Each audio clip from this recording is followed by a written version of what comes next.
వాన వలె కురుస్తుందంట. ఏంటిది అది? అవునా? వాక్యం. చూడండి, ఎక్కడ దాన్ని బట్టిన టీవీల ద్వారా, సువార్తల ద్వారా, ఇంకా సెల్లులో ఇంతకుముందు ఎక్కడోకో వెళ్ళి చూడాల్సిందే, ఇప్పుడు మనం సెల్లు తీసి నొక్కితే యూట్యూబ్ల ద్వారా, అవునా, ఫేస్బుక్ల ద్వారా, ఇంకా అనేక విధాలుగా దేవుని వాక్యము వినబడుతూ ఉంది. నా ఉపదేశము ఎలా కురుస్తుందంట? వాన వలె ప్రవహిస్తూ ఉంది.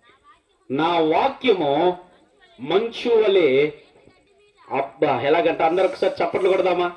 నా వాక్యము మంచు వలె, లేత గడ్డి వలె కురిచినట్లుగా నా వాక్యము ప్రతి ఒక్కరిలోనికి, జీవితాల్లోనికి ప్రవహిస్తూ ఉంది. ఈ వాక్యము ప్రవహించుచున్నది. ఎలా ప్రవహిస్తుంది? అది ఎక్కడ ప్రవహిస్తుంది? కీళ్ళలో, నరములలో, మూలుగులలో విభజిస్తూ ఉంది. ఎక్కడ? ఒక ఇంజెక్షన్ వేస్తే ఇంజెక్షన్ ఎక్కడ పట్టిస్తుంది చెప్తారా?